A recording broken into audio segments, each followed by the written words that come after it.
একটা কাক ভালোবেসেছিল একটা ময়ূরকে। সে প্রায় ওই ময়ূরের পিছনে ঘুরে বেড়াতো।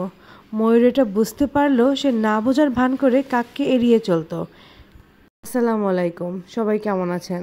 আসেন আপনাদের সাথে একটা গল্প বলি, যে গল্পটা অনেক বেশি শিক্ষণীয়, আপনার জীবনও পরিবর্তন করে দিতে পারে। আচ্ছা, যেটা বলতেছিলাম, একটা কাক ভালোবেসে ফেলেছিল একটা ময়ূরকে। সে প্রায় ওই ময়ূরের পিছু পিছু ঘুরতো। ময়ূর এটা বুঝতে পারলেও সে না বোঝার ভান করে কাককে এড়িয়ে চলতো। এইভাবেই কেটে গেল দীর্ঘদিন। একদিন ময়ূর তার বাসার সামনে একটি হলুদ খাম দেখতে পেল। সেই খামের ভিতরে ছিল ছোট্ট একটা কালো রঙের ফুল। ময়ূর বুঝতে পারল কাক খামের ভিতরে ফুল ফাটিয়েছে। কয়েকদিন পর কাকের সাথে ময়ূরের দেখা হলো। ময়ূর বলল, তোমার শরীর যেমন কালো রঙের, তেমনি তোমার রুচিও কালো। তাই তো এত ভালো ভালো ফুলের রং থাকতে তুমি আমাকে কালো ফুল পাঠিয়েছ। কাক ময়ূরের কথা শুনে অনেক দুঃখ পেয়ে চলে গেল। বেশ কিছুদিন ময়ূর আর কাকের দেখা পেল না। এভাবে সপ্তাহ গেল, মাস গেল, বছর পেরিয়ে গেল। কাকের সন্ধান আর পেল না ময়ূর। অবশ্য ময়ূরও কাকের খোঁজ নেওয়ার কোনো চেষ্টাও করেনি। কয়েক বছর পর হঠাৎ করে কাকের সাথে ময়ূরের দেখা হয়ে গেল। ময়ূর কাককে দেখে বলল, আমার রূপ দেখে তো আমাকে কেউ ভালোবাসতে চায়। তুমিও তো ভালোবাসতে চেয়েছিলে, তবে আমাকে জয় করার চেষ্টা করলে না কেন?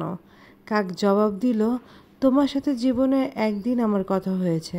তুমি যতদিন আমার সাথে কথা বলোনি, ততদিন মনে হয়েছিল সুন্দর রূপের আড়ালে সুন্দর একটি মন লুকিয়ে আছে। কিন্তু যখন দেখলাম ফুলের মতন জিনিসকেও তুমি রং দেখে বিচার করো, তখনই বুঝতে পেরেছিলাম মরীচিকার পিছনে ছুটছি আমি, তাই তো নিজেকে সরিয়ে নিলাম। ময়ূর বলল, এখন যদি তোমাকে পেতে চাই, তবে কি তুমি আমাকে ভালোবাসবে? কাক বলল, চোখের নেশা কেটে গেছে। চোখের নেশা কেটে গেলে ময়ূরের সৌন্দর্য আর চোখে ধরা পড়ে না। তখন ময়ূরকেও কাকের মতন লাবণ্যহীন মনে হয়। এই গল্পটা আসলে অনেক বেশি শিক্ষণীয় আমার কাছে। কারণ কি জানেন, মানুষের first impression is last impression. কেউ যদি আপনার মধ্যে ভালো দিকটা আগেই খুঁজে পায়, তাহলে মনে করবেন সে আসলে ভালো মনের অধিকারী। আর কেউ যদি আপনাকে খারাপ দিকটা আগে খোঁজে, তাহলে মনে করবেন তার আসলে খুঁত ধরার অভ্যাস। আর যারা একবার খুঁত ধরার অভ্যাস হয়ে যায়, সে সব কিছুতেই খুঁত ধরে। ভালো হোক আর খারাপ হোক, সব কিছুতেই সে খুঁত ধরবে। আচ্ছা, যাই হোক, আপনাদের সাথে কথা বলতে বলতে আমি রান্না করে ফেললাম পোলাও আর একটু মুরগির মাংস। কারণ আমার মা আজকে মুরগির মাংস পাতলা ঝোল দিয়ে পোলাও দিয়ে সেহরি করতে চেয়েছিল, এর জন্য আম্মুর জন্য রান্না করে ফেললাম মুরগির পাতলা ঝোল আলু দিয়ে।